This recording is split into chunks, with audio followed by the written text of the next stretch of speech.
발표는 총 10분이에요. 10분 시간 엄수해야 되고 10분 넘게 되면은 우리 조교가 김태동 조교가 딱 테크하고 있다가 10분 넘으면 8분 전에 워닝을 줄 거예요. 그래서 10분 넘어가게 되면은 그냥 다음 쪽으로 넘어갈 테니까 꼭 시간 가지고.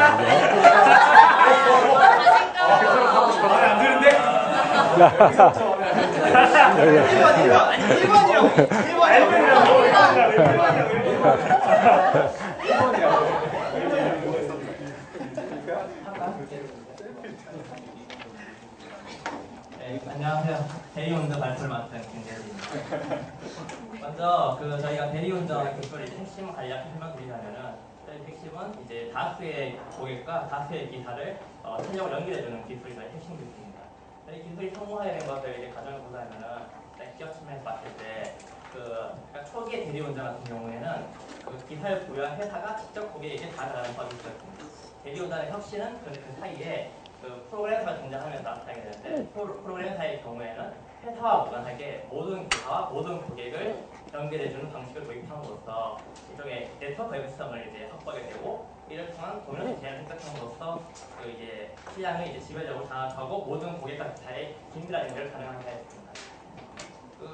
이것이 이제 고객에게서 어떤 경험을 제공했는지를 보자면은 일단 먼저 대리운전은 크게 두 가지 고객을 구분해 봐야 된다고 하는데 하나는 이용 고객이고 하나는 이제 대리 기사입니다. 그 경험의 영향이 제부 요인을 보자면 기술적으로는 이제 인터넷이나 GPS 그리고 모바일 기기와 같은 기술이 보급이 되었고 이제 사회 문화적으로 보자면 이제 음주운전 다수이 강화되고 이제 음주에 대한 어떤 의식이 변화하는 따라 이제 수요가 증가하였고 또 마지막 경제적으로 이제 경기 상황이 약화되면서 대리운전 기사가 이제 공급이 활성화되었다. 그래서 그 이동이 쉬워졌다는 게 있습니다. 그래서 이제 저희 같은 경우 스레드가 정부의 영향이보다는 이용 고객 측면에서는 저치면서 스레드가 큰 영향이 있다고 봤는데 그 중에서 특히 이제 그 가정이 자동화된 측면 그래서 그 편의성이 증진했다는 측면을 높게 봤고 그래서 이제 아웃사이드한 경험이 더 강화되었다고 봤습니다. 그래서 이를 통해 이제 이용 고객은 더 신속하고 편리한 서비스 경험을 하게 되었다고 봤고요.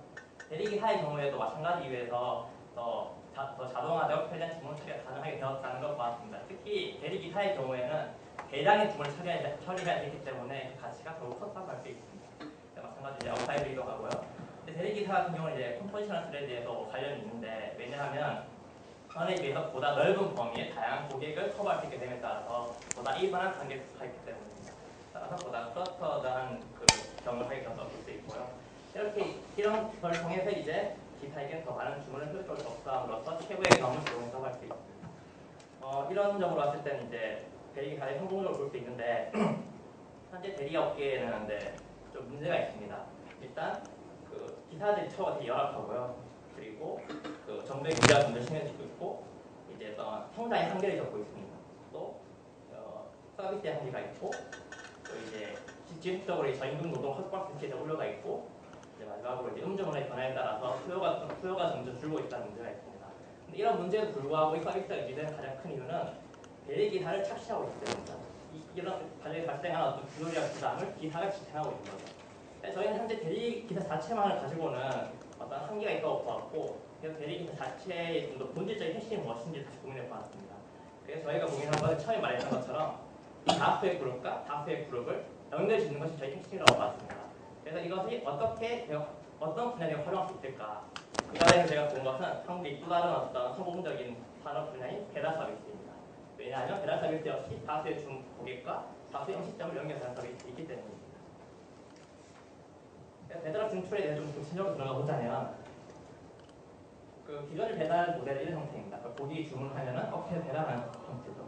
저희가 제시하고자 하는 것은 이 사이에 일종의 배달을 아웃소싱해주는 그런 플랫폼을 구축하자는 거죠. 그래서 이제 이 사이에서 배달을 대행해주는 건데 이걸 통해서 일단 기존의 배달을 불가능했던 업체 또한 간편하게 배달을 이용할 수 있게 되고 또한 기존의 배달 업체 같은 경우에는 어떤 탄력적인 수요에 대응할 수 있게 됨으로써 보다 효율적인 배달이 가능해지게 됩니다. 그래서 저희 서비스가 세계화를 이제 가려면 어떻게 해야 될지 생각해봤는데 저희가 저희 어떤 시장에 적합한지를 따져봤습니다. 그래서 저희가 성공하기 위해서는 다음 같은 요소를 고려했다고 생각했는데 하나 이제 높은 인구 밀도, 또 집약된 공간, 편리한 도로, 바쁜 라이프 스타일입니다. 여기에 부합하는 것은 이제 이런 어떤 뉴욕이나 런던, 베이징, 목표 같은 대도시가 적합하다고 보았고요. 구체적인 시행에 대해 생각해 보자면은 일단 기술적으로 봤을 때 기존의 거에 비해서 배달까지 고려한 3중의 네트워크가 구축됩니다. 그러니까 다수의 고객, 다수의 음식점, 그리고 다수의 배달. 그래서 기술적인 혁신이 좀 더 요구되는 부분이 있고요. 그리고 전략적으로 봤을 때 일단 인프라가 부족한 해외 배달 서비스에 진출하는 데다가 우리가 배달업까지 고용한 일단 배달 전체를 관리하게 되는 따라서 기술의 현재 정도가 더 높아지게 된다고 볼 수 있습니다. 따라서 더 적합한 형태는 자체 서비스를 제공하는 형태를 저희는 선택했고요. 그리고 좀 기술 보호 측면에서는 저희 같은 경우는 기술 자체의 어떤 우월성보다는 어떤 그 플랫폼 자체를 구축하는 게 더 중요하다고 봤습니다. 즉 사업망을 확장하고 그 기반을 다지는 것이 기술 보호로 연결된다고 봤고요. 그래서 이것이 일종의 기술 보호의 방법이 된다고 저희는 판단하였습니다. 사용자 측면을 보자면 사용자에서도 저희 아까와 마찬가지로 주문자와 음식점 두 가지 측면을 보았는데요. 일단 여기에 영향을 미친 외부 요소를 보자면 먼저 기술적으로는 이제 우리가 충분히 그 주문을 연기해주고 배달할 수 있는 기술이 있다는 점이 있고, 또 이제 사회 문화적으로는 이제 대도시의 경우 보다 간편하고 편리하게 식사를 하고자 하는 욕구가 늘고 있다는 점, 도시와 와신드와에 따라서. 그리고 경제적으로 시간의 가치가 증가함에 따라 식사 시간에 쓰는 시간이 비용적으로 커지고 있다는 거죠.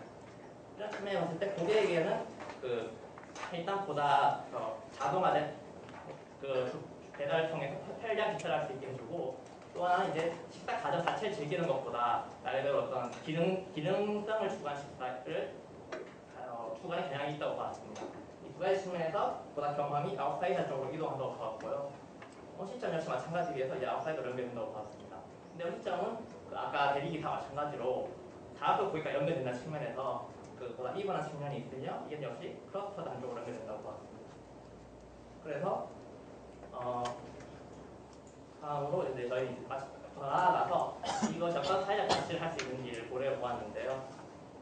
이게 그 기존의 어떤 배달 가능한 업체가 한정된 스코프에 머물렀다면 저희 서비스의 보급은 보다 다수의 업체가 배달 서비스를 가능하게 해주는 어떤 사회적 기여를 합니다. 즉 보다 영세한 업체에 대한 지원이 된다는 거죠.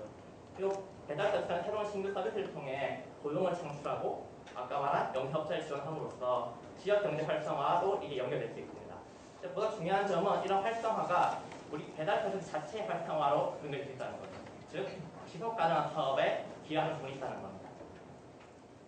또 더 보자면은 처음에 대리운전 시스템 가장 큰 문제가 대리 기사에 대한 착시였다면 이 새로운 배달 시스템 같은 경우는 기사를 착시하는 구조가 아니라 우리가 배달원을 고용하고 이를 직접 관리하는 시스템으로 바꿈으로써 기존의 어떤 이런 사회적 문제를 제거하였고요.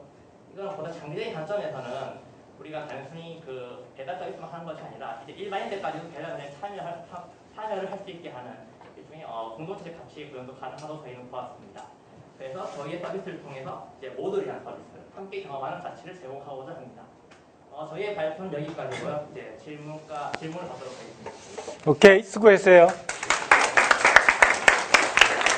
자, 진성이. 네, 경영학과 허재성입니다. 그 발표 잘 들었고요. 굉장히 잘먹었습니다. 근데 어떻게 생각하면 조금 다른 얘기일 수도 있는데 보면은 수업 계획상의 최종 발표 성과 및 관련 사항이 그러니까 우리가 어떤 사례가 우리나라의 특수 환경이나 혹은 기술적인 우위성으로 인해서 어떤 사례가 성공을 했고 이것을 어떻게 해외에 진출시키느냐가 우리의 글로벌 초콜릿 프로젝트의 목표잖아요. 어떻게 생각하면은 이제 이게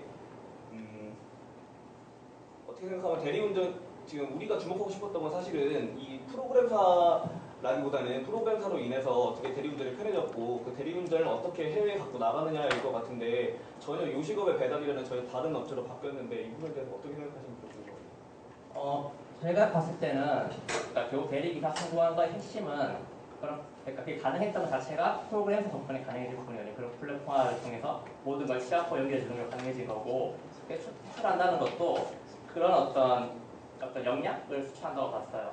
그런데 그것이 표현된 형태가 그게 단순히 대리기사인지 배달 서비스인지는 일종의 구체적인 문제로 봅니다. 오히려 이걸 통해서 더 다양한 분야를 확장할 수 있다면 더 좋은 게 아닌가라고 저희는 판단합니다. 추가 질문 있으신가요? 일부러 빨리 끝냈는데 원래 이게 10분이 넘어갈 였는데 8분으로 줄인 거거든요. 자, 규빈이. 그 대리기사 서비스를 통해 시장을 진출한다고 하셨는데 네. 만약에 혹시 지금 생각하고 계신 나라가 어느 나라 준비하셨어요? 아까 전에 벌써 보여드린 것처럼 주 대도시인데 특히 이제 봤을 때 뉴욕이랑 아니면 뭐 베이징이나 도쿄 이런 쪽을 가장 크게 런던 요 크게 네 가지 도시가 메인으로. 만약에 미국 쪽 방금 뉴욕 말씀하시고 미국 쪽으로 진출하신다고 하면 최근에 그 우버 네. 아시겠지만 우버가 지금 되게 가치가 되게 높게 재평가됐잖아요. 8조 넘게 평가가 되면서 그 이유가 배달 앱까지 물건까지 배달할 수 사람뿐만 아니라 물건까지 배달할 수 있는 것까지 이게 가능했기 때문에 그렇게 높은 평가를 받았다고 들었는데 그렇게 만약에 배달 시장을 진출하셨을 때 우버랑 약간 겹치는 부분이 있을 수도 있을 것 같아요. 그러면 어떻게 조금 더 차별화할 방안이 가지고 계신지. 우버에 대해서 잠깐 설명을 해줘. 못 들은 사람도 있을 텐데, 못 들은 사람. 저도 잘 알지는 못하는데 그냥 고급 택시에 대해서 뭐 예약하고 뭐 호출하고 타고 뭐 그런 대리기사랑 거의 비슷하다고 보면 차이가 있다면 그건 이제 고객의 차가 아니라 본인의 차를 가지고서 가는 거지. 예. 말씀드리자면 사실 말씀하신 것처럼 대리운전 서비스 자체가 우버를 겹치는 분이 있죠. 기본적으로 마찬가지로 그런 것 때문에 배달에 겹치는 분이 있는 거고 그 차이가 있다면은 저희 배달보다 같은 경우에는 저희가 일단 배달을 보유한다는 점이 있고요. 그러니까 배달 같은 경우는 저희가 판단했을 때는 그런 대리운전과는 달리 신뢰성 문제가 더 많아요. 신뢰성의 문제가. 왜냐하면 대리운전 같은 경우는 가서 그 사람이 운전하는 걸 그 고객이 보게 되잖아요. 근데 배달은 그걸 우리가 맡기는 거기 때문에 직접 관리하는 배달이 필요하다고 봤고 첫 번째로 또 한 가지는 저희가 물론 우버도 이쪽에 되게 집중하고 있긴 한데 저희 같은 경우는 이제 좀 그런 주문 처리 시스템 측면에서 좀 더 강점이 있다고 봤습니다. 그러니까 이게 단순히 기술적 강점뿐만 아니라 대리운전을 하면서 축적되는 노하우라든지 그런 인적 활용의 측면 그리고 마케팅 측면에서 강점이 있다고 봤고요. 이런 점에서 좀 더 차별화될 수 있지 않나 라고 생각했습니다. 특히 배달 같은 경우에는 외국보다 우리나라에서보다 더 많이 발전된 서비스인 것만큼 저희 다 우월하다고 봤습니다. 네. 질문 있으신가요? 그 배달을 이제 외국에서 하신다고 하셨는데 사실 문화적으로 네. 외국에서 이렇게 배달을 해서 먹는 게 메뉴도 좀 한정이 돼 있고 뭐팀 문제라든지 좀 그런 여러 가지 문화적인 장벽이 좀 있을 것 같은데 특히 그냥 제 개인적인 경우는 미국 대도시에서는 배달 굉장히 좀 안 시켜 먹는 그런 경향이 있었는데 그런 문화적인 장벽, 그러니까 소비자의 그런 어떤 특성이나 경향이나 그 문화적인 특징에 대해서 조금 고려를 하시고 하신 건지 좀 그게 좀 궁금합니다. 네, 좋은 질문인데 그 이제 저희가 아마 약간 앞부분에서 글로벌화 지역 선정이나 외부 환경 변화에 약간 더 언급을 조금 했었어요. 그러니까 무슨 말이냐 하면은 그런 문화 장면이 그렇지 존재 하지만 동시에 지금 어떤 그 환경이 변하고 있다는 거죠. 그러니까 예를 들자면은 뉴욕을 예를 들자면 뉴욕에 되게 뭐 바쁜 직장인 같은 경우에는 그런 배달 음식에 대한 수요가 존재한다고 봤거든요. 그러니까 그 시간에 대한 가치가 늘고 있고 빠르고 간편한 서비스 차에 대한 그 수요가 증가하고 있다고 봤기 때문에 그런 문화적 장벽이 분명히 존재하지만 동시에 그에 대한 수요가 늘고 있다고 봤어요. 그래서 그런 점부터 먼저 공략해 들어가고 그게 통해 배달이 익숙해진다면 좀 확장해 나갈 수 있다고 생각합니다. 또 한 가지 더 붙이자면 저희 서비스 같은 경우에는 단순하게 음식뿐만 아니라 일종의 디저트나 카페까지도 커버할 수 있다고 봤거든요. 그러니까 우리 그 배달 아웃소싱은 없기 때문에 그렇게보다는 왜 뭐 드라마나 영화 같은 거 보면은 샌드위치나 커피 같은 거 사들고 가는 사람들 있잖아. 치트카에 나와가지고 그런 것도 제가 대체해줄 수 있다고 봤어요. 마지막으로 질문 하나 더 받으면 될 것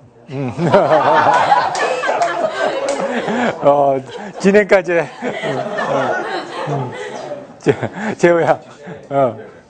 마지막 질문이 영광이고요. 영광이에요. 그러니까 피저빌리티에서 좀 생길 것 같은 게 어떻게 보면 대리운전이나 서비스가 도움을 해주는데 사실 배달이라는 거는 어떤 유통망은 비슷하다고 했지만 완전 다른 거잖아요. 근데 그거의 가능성이 또 한국에서 입증이 되지 않았고 근데 그 두 개를 묶어서 어떤 해외로 나간다라는 것 자체가 그 타당성이 좀 있을까라는 생각이 물론 사실 저희가 처음 생각한 거는 해외보다 일단 국내부터 먼저 생각한 거였어요. 다만 이 서비스가 글로벌 진출이었기 때문에 지금 해외에 방점을 맞춘 거고 실제로 하게 된다면은 일단 국내에서부터 먼저 그러니까 국내가서부터 먼저 할 생각입니다. 그게 결국에 노동력이 있는데 그게 남으니까 그렇게 돌리는 거잖아요. 근데 현재 대리운전 서비스에서 그 노동력 자체가 남는 건지 1번적으로 궁금을 하고, 왜냐면 착취 구조가 있다는 말은 그만큼 남지 않기 때문에 착취한다는 얘기가 들렸거든요. 아, 오히려 반대예요. 남아 돌기 때문에 착취하는 거예요. 그러니까 지금 너무 차비의 끝자락에 있는 인간이 너무 많기 때문에 이분들을 아무리 바꾸려고 이분들이 벗하지 못하는 거예요. 이분들이 그러니까 배려를 한번 뛰면은 거의 60%가 뺏기거든요, 수수료를. 그런데도 불구하고 이걸 할 수밖에 없는 열악한. 왜냐하면은 대리운전은 가진 게 아무것도 없고 할 수 있으니까. 그렇기 때문에 그런 문제에 대해서는 괜찮을 거라고 생각합니다. 오케이, 수고했습니다.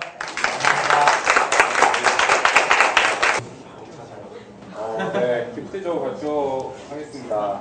네, 이야기를 시작하도록 하겠습니다. 기프티콘에 대한 이야기를 저희는 할 거고요. 기프티콘이 이끌어낸 변화가 가장 큰 게 뭔가 있을까를 생각하다 보니까 이거 하나가 생각이 났어요. 커피를 선물한다는 거. 예전에는 사실 생각하지 못했잖아요. 이렇게 작은 것들을 선물한다는 게. 그런 측면에서 기프티콘은 많은 변화를 일으키지 않았나라는 생각을 하면서 이야기 좀 전개를 하겠습니다. 기프티콘은 SK 플래닛의 서비스입니다. 2006년 12월에, 그러니까 한창 스마트폰 붐이 일기 한참 전에 시작한 서비스고요. 그때만 해도 이게 뭐가 될지 몰랐는데 지금은 상당히 도미넌트한 디자인이 되었고, 실제로 수치적으로 봐도 매년 110% 가까운 성장률, 매출 성장률을 기록하고 있습니다. 그래서 시장에는 이미 안착했다라는 평가가 있고, 또 이거에 대해서 정부 쪽에서도 규제하려는 게 여러 가지 요소가 들어간다는 것 자체가 어느 정도 시장에서 적응을 하고 있다라는 것을 의미한다고 생각을 합니다. 현재는 SK 플래닛뿐만 아니라 각 통신사, 자회사들이 참여하고 있고요.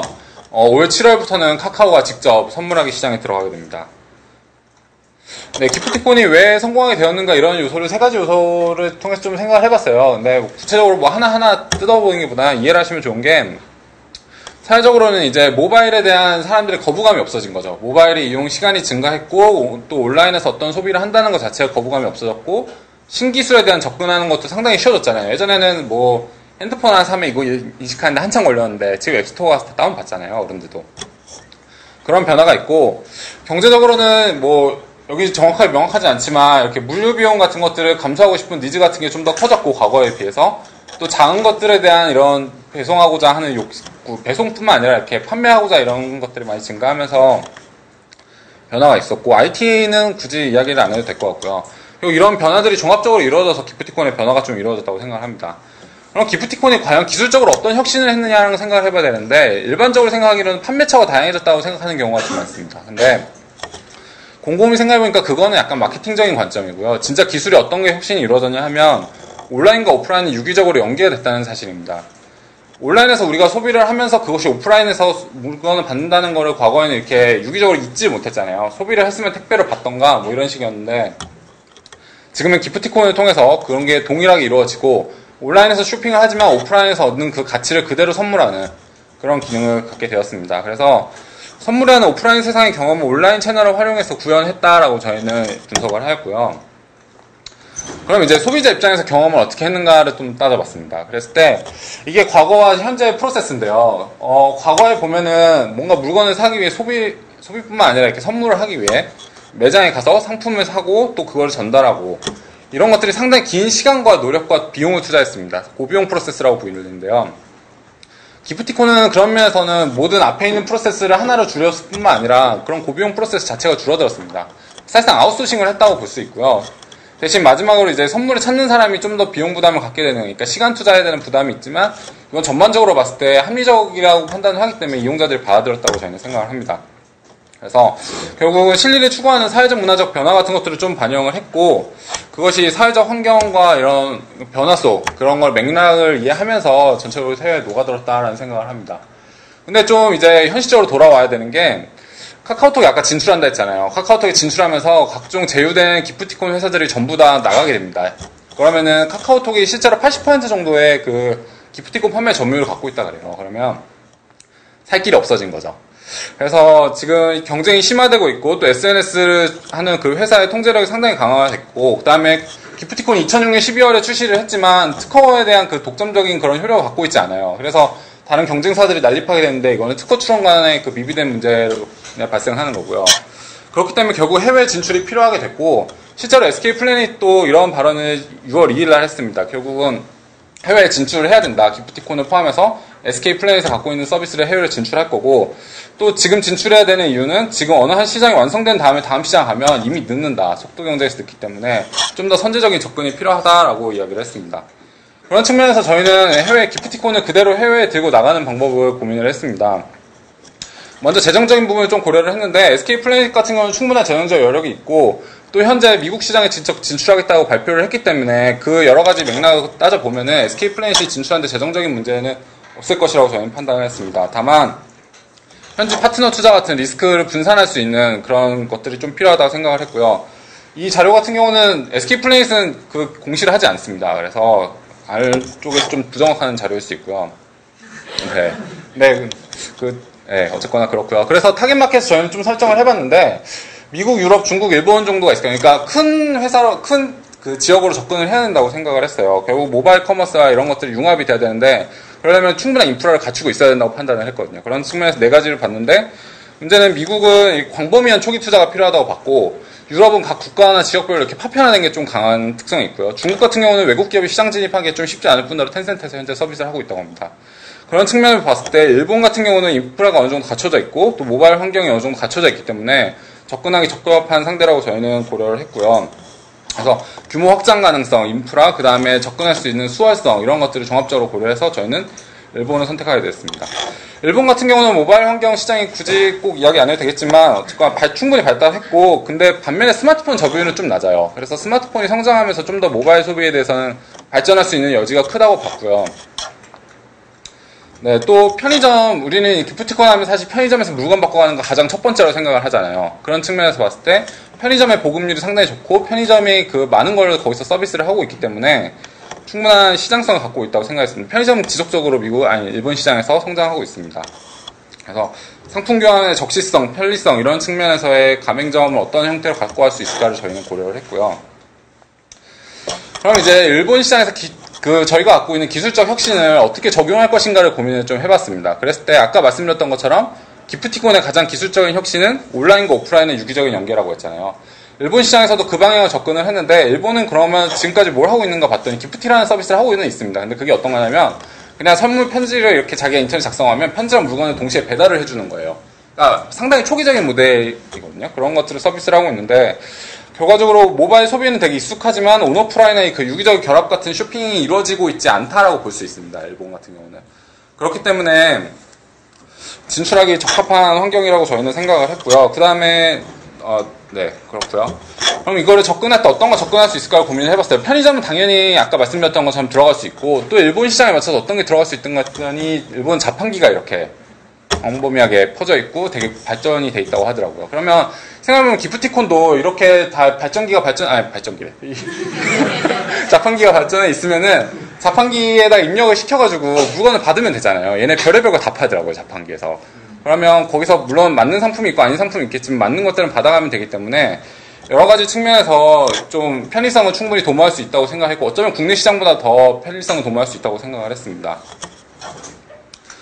네, 또 고객 경험에서는 어떤 것들을 이끌 수 있을까요? 고민을 했는데, 역시 초기 시장과 좀 비슷합니다. 한국의 초기 시장과 비슷하게 모바일로 선물하는 개념은 좀 익숙하지 않고요. 반면에 일본 특성상 더 많은 선물을 하고 또 선물을 받으면 답례를 하고 이런 것들이 상당히 일반적으로 녹아있다, 일본 문화 자체에. 그렇기 때문에 기프티콘을 통해 선물 경험을 좀 더 이렇게 다양하게 확장할 수 있는 방향을 모색하는 것이 적합하다고 생각을 했고요. 그래서 국내와 동일한 방식으로 접근하는 것이 맞다고 생각했습니다. 다만 국내에서 어떤 식으로 접근을 했는가는 우리가 알 필요가 있는데요. 국내 같은 경우는 매스 마케팅을 기프티콘 가지고 하지 않았어요. 대신에 이용자가 이걸 실제 경험을 해야지 이거의 서비스의 그 니즈를 느낄 수 있고 이게 서비스가 어떤 건지 알 수 있기 때문에 이용자의 경험을 확산할 수 있는 마케팅을 접근했습니다. 이게 어떤 거냐면, 그래서 물건을 하나 사면 거기다가 이거 한번 더 써보세요 하고 다른 사람이 쓸 수 있는 쿠폰을 하나 더 주는 거예요. 그러니까 1+1이 되는데, 그러면 그 1이 좀 손해가 되겠지만 그 사람의 경험이 확산되면서 기프티콘이 편리하구나 이런 것들을 알게 되는 그런 구전 마케팅을 접근하게 됩니다. 그래서 이런 식으로 사용자 경험을 확대할 수 있는 마케팅 전략이 필요하다고 생각했고요. 카카오톡이 지금 사례를 종료하듯이 이렇게 서비스를 종료하듯이 다양한 유통 채널을 확보하는 거, 이건 여전히 중요한 문제라고 생각을 했고, 또 특허 아까 말씀드렸던 기술적 미비 그런 부분을 개선하는 것이 중요하다고 생각을 했습니다. 경쟁사의 시장 진입을 가장 늦추는 게 중요하다고 생각을 했고요. 네, 이거 뒤에는 재현인데요. 재현은 기술적으로 좀 더 발전할 수 있는 형태. 예를 들어서 저희 같은 경우는 계속 이야기했던 게 기프티콘을 통해서 현금을 송금하거나 아니면은 공동의 그 계좌를 갖고 있는 그런 형태의 서비스를 제공하자라는 이야기를 했었는데, 그런 부분 기술적인 변화, 네, 그 다음에 국내에서 시장 실패했던 사례들, 이렇게 기프티콘을 철수하게 되는, 철수까지는 아니지만 어쨌거나 이렇게 네, 줄어든 사례 같은 것을 고려를 해서 시장에 진입해야 된다고 저희는 생각을 했습니다. 네, 여기까지입니다. 자, 질문이나 코멘트. 자, 우리 규신 있었다 할까?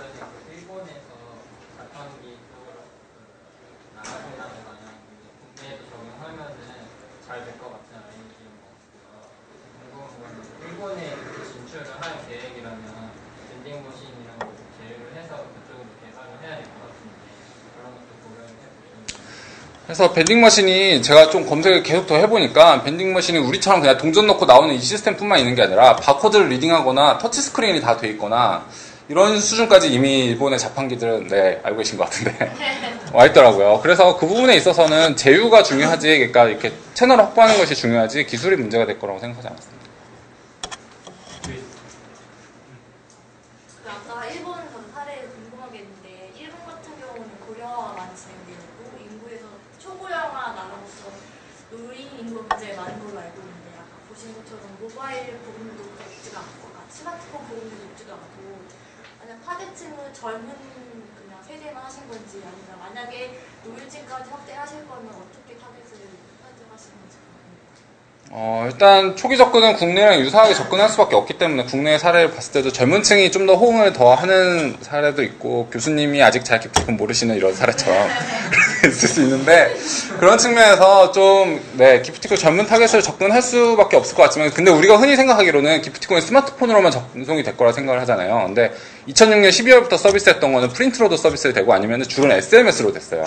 SMS는 MMS로도 다 보낼 수 있거든요. 그래서 스마트폰 보급률 자체가 이렇게 기술적으로 중요한 문제는 아니고요. 다만 이 경험을 어떻게 확산시킬 것이냐인데, 이건 약간 마케팅적인 디테일한 부분이라서 저희는 그 부분에 대해서는 좀 언급을 드리는 게 낫지 않을까 생각해서 네, 그걸 덜 했습니다. 국내 리뷰 창기도 카카오톡 때문인 거잖아요. 이것도 라인이 지금 지려고 있는 상황이고, 결국 SNS의 정석적인 어떤 문제를 해결하지 않으면은 그냥 계속해서 그냥 더 나리면서 시장 옮기는 것밖에 안 될 것 같은데, 지금 말씀하신 거에 대해서는 그거에 대해서 좀 더 어떻게 기프티콘이 SNS 대비해서 어떤 시장 지배를 해야 되나? 그런 걸 가질 수 있을 거라고 보시는지. 또 한 가지가 유럽 배제하실 때, 유럽이 각국이 이제 분산돼서 안 된다고 하셨는데, 제가 알기로는 일단 유럽 경제 공동체에 있으면 경제 같은 경우는 하나만 통통이 되는 걸 알고 있거든요. 그리고 유럽 같은 경우는 아직 SNS가 지배적인 메신저가 아직 없는 상황이고, 근데 그래서 그거 어떤 점 때문에 이렇게 빼신 건지. 네, 앞에서부터 이야기를 할게요. SNS의 지배력이 중요하고, 실제로 SNS의 영향을 벗어날 수 있는 부분은 좀 부족한, 아니 좀 적긴 합니다. 그렇긴 한데, 그런 측면에서 저희가 계속 이 앞선 과제에서 주장을 하고 아니면 제안을 했던 것들은, 이런 기프티콘을 일종의 플랫폼화 시켜서 기프티콘만의 그 플랫폼을 통해서 사람들이 자유롭게 기프티콘을 만들고 거래할 수 있고, 네, 그런 측면, 그러니까 굳이 SNS를 거치지 않더라도 그런 걸 만들면은 결국 사람들이 거기에 따라갈 수밖에 없다고 생각을 했거든요. 그래서 QR코드를 이용해서 접속을 하면 굳이 라인을 통해서 접속하지 않고 플랫폼을 통해서 접속을 해도 이루어지는 이런 방향을 저희는 모색을 했기 때문에 장기적으로는 그런 측면에서 접근을 해야 된다라고 아까 PT에 한 줄 정도 적혀 있었는데 제가 설명 안 하고 넘어갔고요. 네, 그리고 SNS뿐만 아니라 사실 지금 라인이 점유율이 높다지만 스마트폰 점유율이 좀 낮고, 물론 거의 피처폰도 라인이 된다고는 하지만, 그런 측면에서 보면 다른 플랫폼에 대해서도 고르게 채널을 확보를 한다면은 그런 부분에 있어서는 좀 리스크를 줄일 수 있을 거라고 생각을 하긴 했습니다. 근데 SNS의 영향을 좀 벗어날 수 없는 부분은 네, 맞는 것 같고요. 그 다음에 유럽 이야기하시죠. 유럽 공동체에서 묶여있는 건 맞는데, 문제는 시장은 그런 식으로 접근하기가 좀 어려운 게, 소비의 경험할 수 있는 환경이 국가마다 다른 건 사실입니다. 그러니까 국가의 경제 공동체는 묶여있지만 각각 그 개인이 소비하는 그 문화가 다르다면 그건 이어질 수 없는 것도 있고, 또 체인이 그렇게 막 광범위하게 전부 다 퍼져 있는 것도 아니기 때문에 각 국가마다 디테일하게 따로따로 접근을 해야 되는데, 그럼 시장 확장성이나 아니면은 뭐 거기에 대한 추가적인 비용 이런 걸 고려했을 때 좀 쉽지 않은 것이 네, 사실입니다. 두 가지 질문이 있었는데 한 가지는 가능했으면 다른 거는 얘기하자면 다음 기술로 제시하셨던 게 편의점 전송 이런 시스템이거든요. 근데 현재 외국에서는 이 페이팔이 인앱 카운터에서 모바일 페이먼트 사업을 하고 있고, 그리고 한국 같은 경우도 은행이 뭐 하나은행에서 하나은행을, 그리고 신한은행에서 주머니라고 아이템을 내가지고 거의 비슷한 형태로 나와가지고 특허까지 출한된 것 같은데, 그러면 이런 부분은 고려를 혹시 안 해보시는 거예요? 플랫폼이라는 게 어떤 측면이 중요하냐면 동일한 기술을 갖고 있어도 이쪽에서 다른 것과 충분한 점유율을 갖고 있고 또 다른 충분한 기능적 우위가 있으면 여기에 이걸 연결시켰을 때 파급력이 훨씬 커집니다. 그랬을 때 점유율이나 아니면 네트워크 효과 이런 것들을 누릴 수가 있는데, 현재는 사실 그게 좀 파편화되어 있는 형태고, 그랬을 때 기프티콘이 그거를 갖고 갈 필요가 있는 거고, 저희가 사실 그 또 관련 계속 과제를 그런 식으로 접근을 했어요. 현금화를 해야 되고 또 아니면은 뭐 모바일 ATM을 통해서 전송을 받고 이런 걸 했는데, 특허 차원에서 그런 게 직접적으로 문제가 되진 않는다고 저희는 분석을 이미 했고요. 네, 그렇기 때문에 특허 자체가 문제가 아니라 결국 그 플랫폼 안에서 어떻게 묶어낼 것이냐, 그래서 그걸 어떻게 확산시킬 것이냐, 그런 것들이 좀 더 중요하다고 생각을 했습니다. 문제 없을 거라 생각합니다. 수고했습니다. 네, 안녕하세요. 다산 120 발표를 시작하겠습니다. 네, 다산 콜센터는 민원 상담에서 문화 행사까지 모든 상담 전화를 120으로 통합한 서비스죠.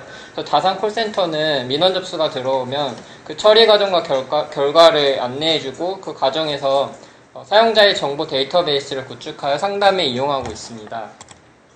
그래서 다산 콜센터는 작년 기준으로 국내외 874개 기관이 벤치마킹을 하였으며, 러시아, 홍콩, 스웨덴, 싱가포르 등 23개국의 정부기관에서 민원 처리 상담 서비스를 견학해 다녀갈 정도로 정보기관과 연계한 민원 처리에 있어서도 큰 호평을 받고 있습니다. 지난 학기 동안 과제를 수행하면서 과연 기술을 사용하여 이렇게 혁신적인 서비스로 우뚝 서게 되었는지를 찾아보게 되었는데요. 처음에는 이에 대한 정보를 찾지 못해서 다산 담당자와도 연락을 해봤지만 기존의 콜센터에서 사용하는 기본적인 착신이라던가 문자, 영상통화 기술 이외에는 찾아볼 수가 없었습니다. 그래서 저희 조는 다산 콜센터 서비스와 그 서비스를 둘러싼 환경에 집중해서 분석을 해봤는데요. 최근 스마트폰과 인터넷을 통한 정보의 접근이 용이해짐에 따라서 우리는 어플리케이션이나 인터넷을 통해서 교통, 시장 정보를 쉽게 얻고 민원 접수가 가능했죠. 이렇게 간편한 기술이 많아졌음에도 불구하고 여전히 많은 사람들이 구식 방법인 전화기를 들고 120 번호를 눌러서 다산 콜센터를 이용해서 많은 만족을 느낀다는 것을 알게 되었습니다. 그러나 자세히 살펴본 결과 120 다산 콜센터는 단순히 구식 기술만을 사용한 것이 아니었습니다. 다산 콜센터는 오히려 지금까지 모든 최첨단 기술을 뛰어넘는 최고의 기술을 사용하고 있었는데요. 이 기술의 사용자들이 매료되어서 이 혁신적인 서비스에 만족을 느꼈던 것이었습니다. 그래서 저희가 찾은 그 최고의 기술이라는 것은 바로 사람이었습니다. 최근 많은 기술은 사람 대신 업무를 수행하는 방향으로 발전되고 있고, 상당수의 콜센터 민원 서비스 또한 전 세계적으로 인공지능형 ARS 기술과 같이 사람을 대체하는 기술로 발전이 이루어지고 있습니다. 그러나 오히려 다산 콜센터는 이러한 기술의 흐름에 반대로 나아가서 그 기술들의 최종 목표인 사람 그 자체에 집중을 하였는데요. 사람만이 기술에 비해서 제공할 수 있는 가치인 소통, 신뢰, 책임, 이해와 같은 것들을 최대한 전달하고자 하였습니다. 네. 최근 영화 허를 보시면 스칼렛 요한슨의 목소리를 가진 인공지능 OS와 사랑에 빠진 남자가 나오는데요. 여기서 나오는 OS는 지금 있는 기술보다 훨씬 발전돼서 정말 사람인지 기술인지 구분할 수 없는 기술이고, 이에 따라서 주인공도 OS의 여자친구라고 느끼면서 우리는 기술 속에서 사람을 찾고 사람을 그리워하며 사람을 대체할 기술을 만들고자 하는 것을 알 수 있었습니다. 네. 아직 사람이 능력을 따라가지 못하는 실정에서 다산 120 콜센터는 그래서 오히려 그 반대 방향으로 접근해서 사람과 사람의 소통 서비스에 집중해서 혁신적인 서비스를 제공할 수 있었던 것인데요. 여기서 또한 통합이라는 도구를 덧붙였습니다. 다양한 민원 서비스의 통합은 물론 교통에서 생활 정보까지 다양한 정보를 통합하여 제공함으로써 편리성과 효용을 극대화했습니다. 즉, 다산 콜센터는 사람이라는 최고의 기술을 통합이라는 도구와 함께 혁신을 가져온 것이라고 볼 수 있겠죠. 사용자들에게 있어서 다산 콜센터는 어떤 존재로 인식될까요? 아마 비서라는 메타포 이미지가 이 서비스에 가장 어울리지 않을까 싶은데요.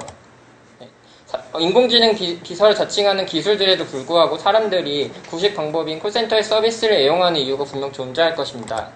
우선 센슈얼 측면에서 보자면 사람은 기술이 아닌 사람과 직접적인 소통을 하고 안정과 만족을 느끼면서 전문화된 데이터베이스의 활용과 응대 교육을 통한 상담원의 친절하고 원활한 소통의 효용을 얻고, 저지멘탈한 부분에 있어서도 한번 민원 접수를 받으면 끝까지 책임을 지고 피드백해주는 것과 그 복잡한 과정을 상담원에게 위임해서 간편하게 결과를 받아볼 수 있다는 효용이 있었을 것입니다. 그래서 공무원의 일 같은 경우에도 실제로 직접 하려면 굉장히 복잡하고 시간이 오래 걸리는데 상담원에게 임함으로써 사용자 입장에서는 간편하게 비서에게 맡기는 것 같은 그런 경험을 하게 되었죠. 마지막으로 컴포지셔널한 측면에서 보자면 다양한 영역의 민원과 정보를 한 곳에서 처리할 수 있다는 음지성이 가장 큰 매력 요소로 작용했을 것입니다. 또 다른 다산 콜센터의 사용자라고 할 수 있는 정부기관에서도 민원 접수와 응대를 위임함으로써 업무에 집중하고 향상된 민원 처리 결과라는 효용을 가져올 수 있었으며, 일반인들은 앞에서 말씀드렸다시피 전문 상담원에게 위임하기와 결과를 챙겨주는 피드백에 큰 효용을 얻은 것으로 볼 수가 있겠습니다. 네, 다음 슬라이드는 김슬 씨가 하겠습니다.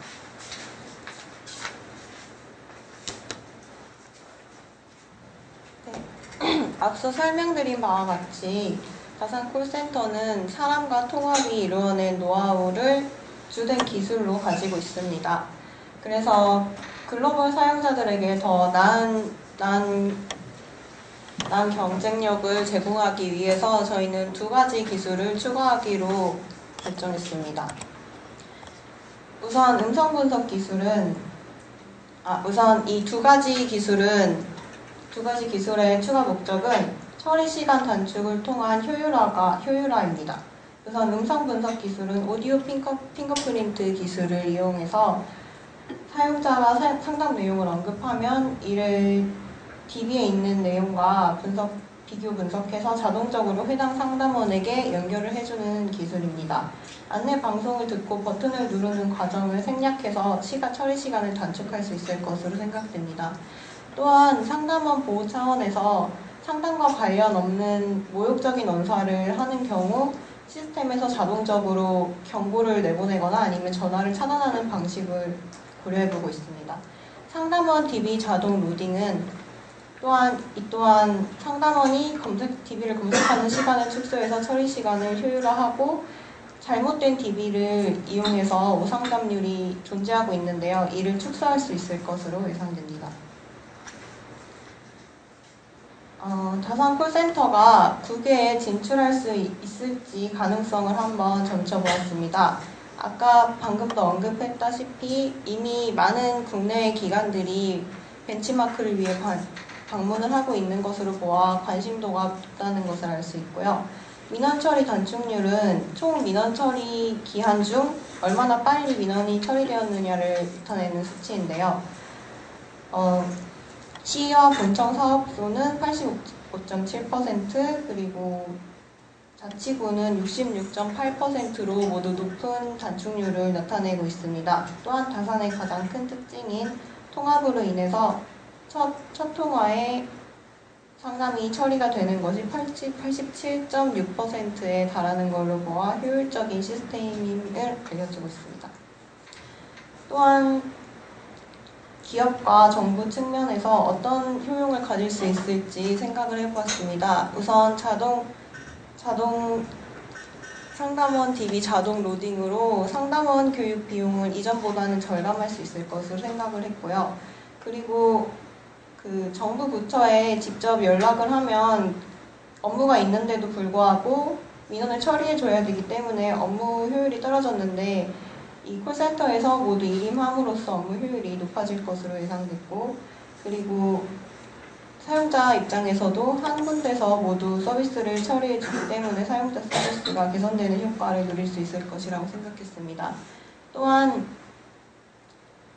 코트라와 협력을 해서 해외 진출하는 기업들에게 콜센터가 필요한 경우 구축에 협력을 해서 다산의 인지도도 높이고 한국의 인지도도 높여 한국 입장에서도 효용을 높일 수 있습니다.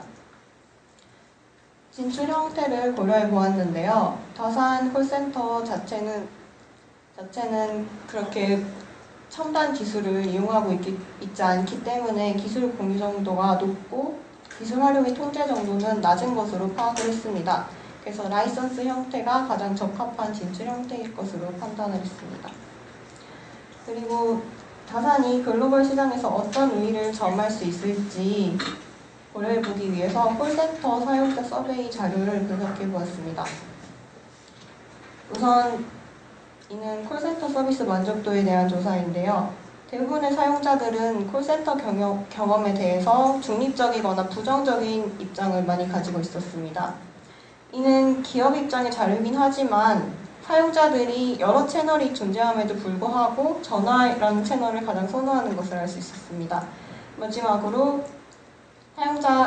사용자들은 가장 중요하게 여기는 것이 대기 시간이 적고 빨리 처리되는 것을 가장 중요하게 생각한다는 것을 알 수 있었습니다.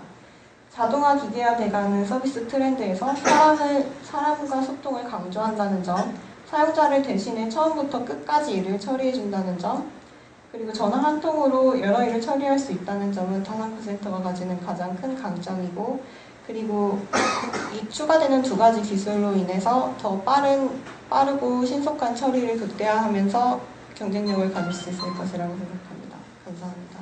예. 자, 팀미가 거면 준호. 다산 콜센터가 지금 어떻게 성공했는지를 분석해 주신 분에서요. 사람과 통합이라는 게 오시는데 통합이라는 게 사용자 입장에서는 엄청난 편이지만 그걸 통합된 질문을 받아야 되는 사람 입장에서는 되게 챌린저라고 보일 수 있잖아요. 그런 부분 혹시 어떻게 다산 콜센터라는 시스템이 도와주고 있는 부분이 있는지가 좀 현재 그런 게 있는지.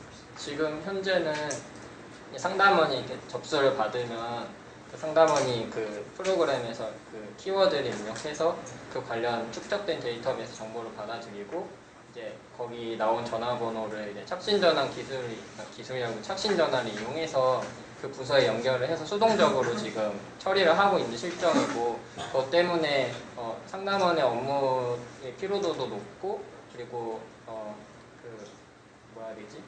그 업무의 지연도가 다른 서비스에서 비해서는 빠른 편이지만 수동적으로 하고 있기 때문에 그 편이 조금 지연율이 발생하고 있는 부분이고요. 그래서 저희가 글로벌 전략 부분으로 그 부분을 좀 보완하기 위해서 그 저번에 여러분의 아이디어를 합쳐서 약간 음성 딕테이션 부분으로 음성 인식 기능을 이용하는 게 아니라 그 말하는 사람의 그 말을 이제 음성으로 분석하면 컴퓨터가 자동으로 이게 딕테이션을 해주는 기능까지는 지금 거의 완벽하게 구사가 되었기 때문에 거기 안에서 그 긴도가 높은 키워드를 중심으로 그 마우스 한 번만 클릭하면 그 상담원이 기존에 수동으로 찾았던 일을 컴퓨터가 대신할 수 있는 그런 방향으로 저희가 기술의 진출을 생각하고 있습니다. 진선이 일단 상호까지 하고 써보겠습니다. 잘 들었고요.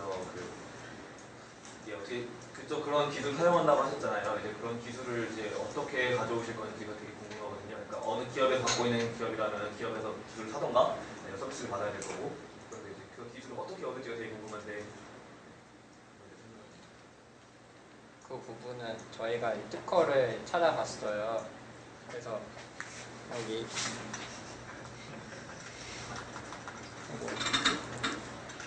그래서 여기 있는데, 그러니까 앞으로 더 진짜 이거를 실현하려면은 이쪽 특허를 가진 외국의 그 특허 계무해야 되나? 그쪽으로 이제 컨택을 해서 하면 될 것 같고, 이게 사실 지금 초기 단계이기 때문에 벤치마킹 하는 나라들에서도 그거를 뭐 비용을 주고 라이센스를 가져가진 않거든요.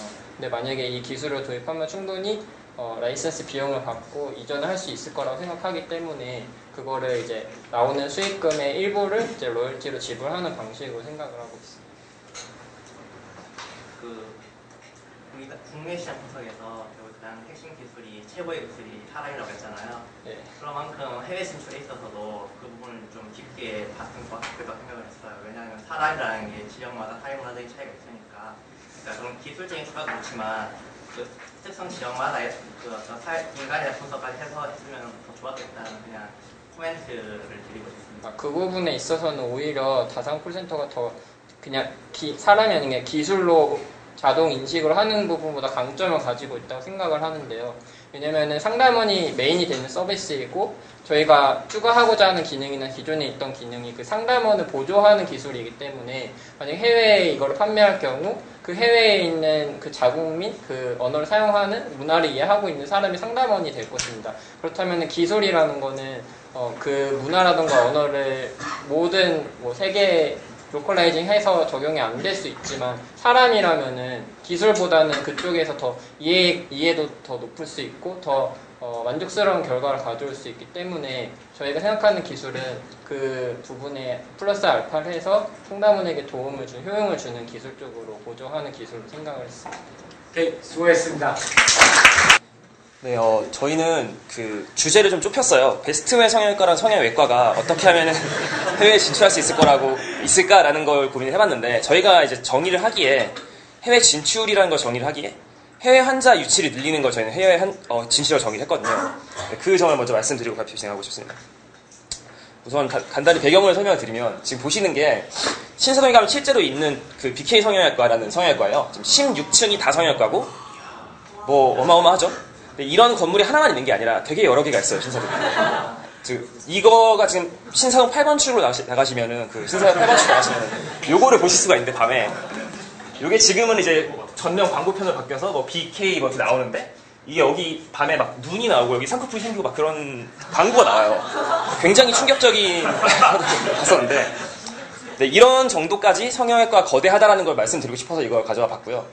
또 한 가지는 이게 성형외과 광고입니다. 굉장히 노골적이죠. 가슴 성형하기 전에는 남자가 표정이 안 좋은데 하고 나니까 표정이 좋아졌어. 굉장히 노골적인 광고고 또 이건 실제로 강남역에 가면 있는 광고인데 이 사람이 카카오톡 프로필이 성형하기 전에는 자기 사진도 안 해놓고 심심해라고 써있는데 하고 나니까 자기 사진 모르는 분들 연락 좀 하지 마세요 라고 써있는 거죠. 그러니까 성형을 통해서 시선이 즐거워졌다. 굉장히 노골적인 광고를 하고 있는 그런 걸 보실 수가 있습니다. 성형이라는 산업 자체가 굉장히 자극적인 산업이다 보니 굉장히 자극적인 얘기들을 많이 할 수가 있어요. 저희는 한국이라는 시장이 여기서 어떤 위치를 차지하고 있는가를 봤더니 전체 성형 수술 시장 규모의 4분의 1이 한국이라고 해요. 그러니까 전 세계 성형 시장에 전 세계 190개 넘는 나라가 있는데 그중에 4분의 1을 한국이 하고 있는 거죠. 그래서 굉장히 네, 성형공업이란 말이 괜히 나온 게 아니구나 하는 걸 저도 하면서 좀 느꼈었고요. 이게 한국의 성형외과 들어오게 된 과정을 살짝 살펴보면은 이제 90년대 정도에 성형외과 처음 들어오기 시작합니다. 그럼 이제 소위 말하는 동네 병원들이 막 우후죽순 생겨나기 시작을 하고요. 그러다가 2000년대를 거치면서 아까 보셨던 그런 대형 병원들이 생겨나기 시작하면서 소규모 병원들이 이제 다 도산을 하는 상황이 발생을 합니다. 근데 그 도산을 하는 와중에서도 굉장히 전문화된 중소형 성형외과들이 생존을 하는 상황들을 저희가 발견할 수가 있었는데요. 그러니까 뭔가 원장님이 굉장히 권위가 있는 분이라던가 특정 분야에 뭐 양학에 있어서만은 이분이 최고다 이런 게 있다던가 하는 분들은 살아남고 나머지는 전부 대형으로 바뀌는 그런 현상을 발견할 수가 있었습니다. 저희가 조사의 대상으로 삼았던 그 바로 베스트의 성형외과가 이런 중소형 성형외과입니다. 네, 저희가 그리고 또 이제 해외 진출 얘기를 해야 되니까 성형의 의료관광 쪽 얘기를 잠깐 언급을 해드리고 가려고 합니다. 의료관광 전체의 23.3%를 성형 및 피부과가 차지하고 있는데요. 대충 환자가 1년에 한 5만 명 정도가 한국에서 성형 혹은 피부과 시술을 받고 가게 되고요. 물론 중국인이 가장 많고요. 그리고 이 사람들이 돈을 가장 많이 쓰는 정도가 뭐 한 1,100만 원에서 1,100만 원 정도, 550만 원에서 1,100만 원 정도를 지출하는 비중이 가장 높았다고 이야기를 합니다. 저희는 그 원장님 인터뷰를 통해서 베스트웨이를 저희가 이제 되게 정말 많은 성형외과들을 컨택하다가 다 리젝을 당하고 교수님께서 소개를 해주셔서 다행히 베스트웨이 성형외과 김진환 원장님을 인터뷰를 할 수가 있었는데요. 그걸 통해서 이게 되게 시장이 되게 세분화가 돼 있다는 사실을 알게 됐어요. 발견을 하게 됐어요. 그러니까 해외 환자 시장이 아주 명확하게 두 그룹으로 구분이 된다는 것을 물론 더 많이 구분이 됐겠지만 크게 봤을 때 두 그룹으로 구분이 된다는 것을 알 수가 있었고요. 그게 이제 VIP 고객군과 일반 고객군을 나눌 수가 있습니다. 먼저 VIP 같은 경우, 일반 고객군부터 설명을 드리면 일반 고객군 같은 경우에는 뭐 일반이라고 해도 잘 사는 사람들입니다. 해외 다른 나라의 원정 성형을 할 정도면 뭐 일반이라고 해도 충분히 잘 사는 사람들이지만 이 VIP는 뭐 정말 집에 람보르기니가 있는 뭐 그런 사람들이 이야기하는 거예요. 그럼 이제 일반 고객군을 먼저 보자면 이 사람들한테 중요한 건 되게 저지멘탈 트레드하고 저희는 컴포지션al 트레드라는 게 되게 성형에 있어서 중요하다고 생각을 했었는데 저지멘탈 트레드라는 측면에서 물론 이 사람들은 성형의 그 결과를 되게 중요시 하겠죠, 당연히. 그 익스터널한 부분이 당연히 중요할 텐데 그럼에도 불구하고 뭔가 대접받고 싶어하는 측면이 있다고 그 인터뷰에서 말씀해 주시더라고요. 특히 중국인들 같은 경우에는 공항에서 이 사람들을 차로 영접을 해와서 뭐 이렇게 들어가니까 직원 18명이 동시에 인사를 하고 이런 게 되게 중요하다고 해요. 그러니까 물론 결과가 제일 중요하지만 상대적으로 VIP보다는 조금 더 인터널로 가 있는 거죠. 그 경험의 스레드가. 하지만 VIP 같은 경우에는 이미 뭐 그런 리무진 와서 날 모셔가도 그 집에 있는 거고 다 그냥 뭐 이렇게 인사 막 해도 집에서도 어차피 그래. 그러니까 그게 별로 중요하지 않은 거죠. 대신 이 사람들한테 중요한 건 최고의 의사한테 최고의 장비로 최신 기술을 들여서 어떻게 하든 간에 내가 최고의 결과를 얻으면 되는 겁니다. 그런 게 되게 이 사람들 니즈가 다르다는 걸 저희가 발견을 했고요. 컴포지션들에 대해서는 조금 더 이따가 말씀을 드리도록 하겠습니다. 그래서 저희가 이 베스트웨어 성형외과가 어떻게 성공할 수 있었을까에 대해서 먼저 기업 측면에서 분석을 해봤는데 저희가 이제 직접 방문을 해서 근데 이분이 되게 굉장히 권위 있는 분이시더라고요. 지금 보시면 알다시피 제가 근데 되게 중요한 것만 써놨는데도 이 정도예요. 이분의 경력이. 학술 활동 쪽을 보시면은 무슨 세계 학회는 웬만한 건 다 회장이세요. 이분이. 그리고 상도 웬만한 건 다 금상 수상 하셨고 되게 권위 있는 분이 혼자 운영하고 있는 어떻게 보면 좀 작은 규모의 성형외과입니다.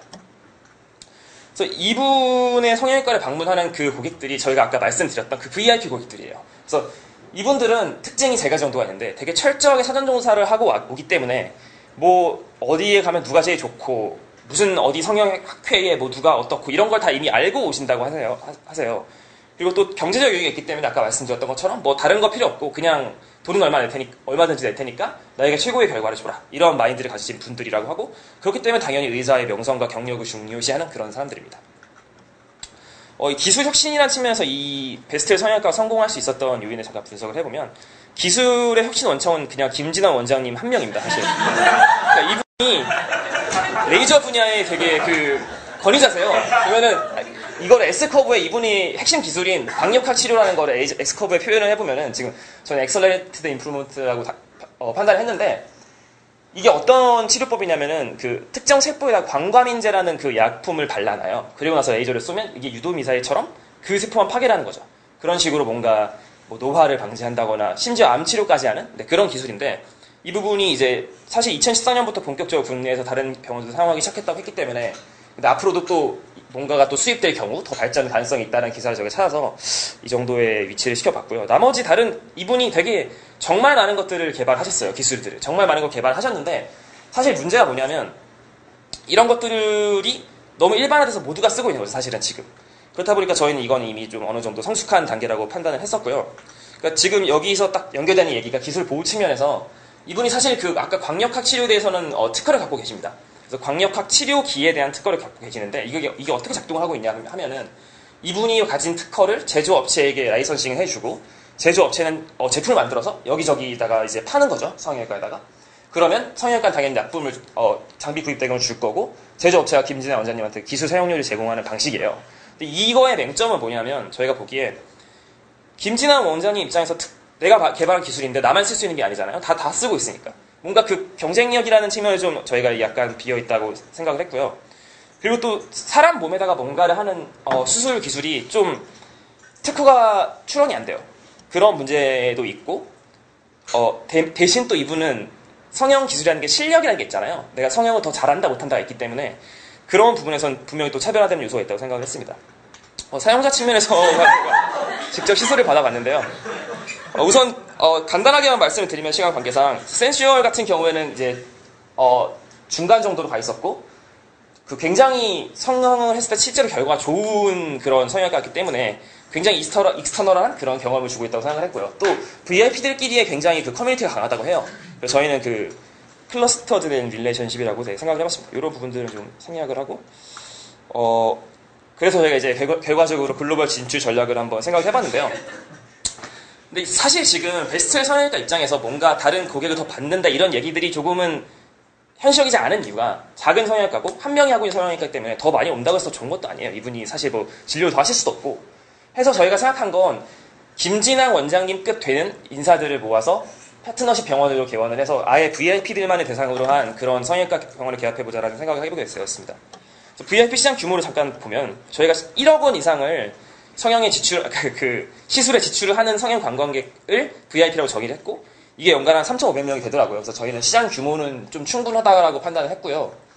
그래서 아까 말씀드렸던 기술 보호 측면에서 제조업체에게 약간 그 라이선싱을 주더라도 시간 제약을 둬서 뭐 1년간은 우리한테만 공급을 해라. 그 다음에 너네 맘대로 해. 이런 식의 공급이 좀 있어야 그 아까 말씀드렸던 VIP들의 실력이라는 측면을 그 사람들이 갖고 있는 특허를 좀 레버리지할 수 있지 않을까라는 생각에서 이런 식으로 기술 보호를 생각을 해봤고요. 또 기술 정책이라는 측면에서는 이제 원격 진료라는 게 사실 의사가 머리 떨어지는 사람을 진료하는 말 그대로 원격 진료인데 이게 지금은 우리나라 법으로 좀 제한이 돼 있어요. 그래서 이 부분이 좀 풀려야 사실 해외 관광객들을 조금 더 원활하게 유치할 수 있지 않을까 생각을 했고 또 지금은 의료 관광 관련 정책을 펴는 기관들이 되게 다양합니다. 뭐 이게 의료 관광이다 보니까 보건복지부, 문화체육관광부 막 다 좀 기능이 분산돼 있더라고요. 그래서 이걸 좀 통일해서 일관성 있는 정책을 좀 마련해야 되지 않을까라는 생각을 해봤습니다. 또 마지막으로 사용자 측면에서는 사실 지금 베스트웰 같은 경우에는 굉장히 좋은 성형 기술을 갖고 있지만 실질적으로 성형 기술을 지원해주는 다른 그 서비스들이 조금 부실하더라고요. 아무래도 혼자서 하시는 거고 규모가 좀 아까 BK 같은 거에 비하면 규모가 좀 작기 때문에 저희는 이 저지멘탈 트레드를 더욱더 그러니까 유틸리티리안한 베니핏을 더 많이 주기 위해서 저희는 당연히 신기술 개발을 꾸준히 해야 된다고 생각을 했고요. 또 이런 3D 가상 성형 같은 기술을 도입을 해서 이거는 저희가 예전에 한번 설명을 드렸었는데 환자 본인이 원하는 것과 실제 결과를 조금 더 일치시켜서 사람들에게 기능적인 그런 베네핏을 더 줄 수 있게 되어야 한다고 생각했습니다. 자, 마무리할까? 네, 요거가 마지막 슬라이드라서 요거 간단하게 마무리하겠습니다. 그러면 저희가 또 한 가지 생각했던 게 환자 간의 커뮤니티가 매우 강한데 VIP들이 그 커뮤니티를 좀 더 강화시켜주는 방안으로 뭐 여러 나라 언어를 지원하는 고객 간 커뮤니티를 뭐 만든다거나 혹은 한국 내에 있을 때 그들에게 네트워킹 기회를 준다거나 하는 방안을 생각을 해봤습니다. 네, 여기까지가 저희 발표였습니다. 네, 수고하셨습니다. 자, 우리가 다음에 원천적인 질문인데 이게 지금 주제가 바뀌어가지고 지금 헷갈린 게 지금 한 의사분에 대한 원천적인 기술인 거잖아요. 서형이라는 게 그 의사가 갖고 있는 경험, 기술이라는 것도 사람마다 다를 테고 그거에 따라서 소비자가 원하는 방향 다 다를 텐데 다시 말해서 보편화된 서비스를 제공할 수 없는 거잖아요. 거기에 대해서 그거 어떻게 글로벌하게 하실 생각이신가요? 어떤 측면에서 보편화를 말씀하시는 건지 제가 딱 이해를 못해서요. 그러니까 보편화돼서 같은 서비스 주는 게 아니라 이 기술을 글로벌하게 하신다고 하시면 다른 의사들도 이 기술을 쓸 수 있는 거잖아요. 그렇게 가시는 거 아니에요? 저희가 이제 그 성형 기술이라는 것 자체가 이미 그 특허가 안 나고 이걸 학회지에 발표를 해요, 의사들이. 그러니까 내가 이런 새로운 성형 기술을 만들었어요 하고 발표를 해버립니다. 그럼 사실상 모든 의사가 쓸 수 있는 상황이 돼버리는 거죠. 그러니까 이미 시스템 자체가 그렇기 때문에 여기서 중요한 거는 의사가 뭐 성형 기술이라는 게 0 아니면 1이 아니잖아요. 이걸 할 수 있느냐 없느냐의 문제가 아니잖아요. 잘 해야 되는 거기 때문에 잘 하느냐 못하느냐의 문제이기 때문에 저희는 저희가 생각했던 거는 그렇게 특정 분야에 있어서 잘 하는 의사들을 모아서 그들이 VIP만을 공략할 수 있는 새로운 병원을 개원해보자라는 방식으로 생각을 했던 겁니다. 그 답변이 혹시 되셨나요? 오케이, 수고했습니다.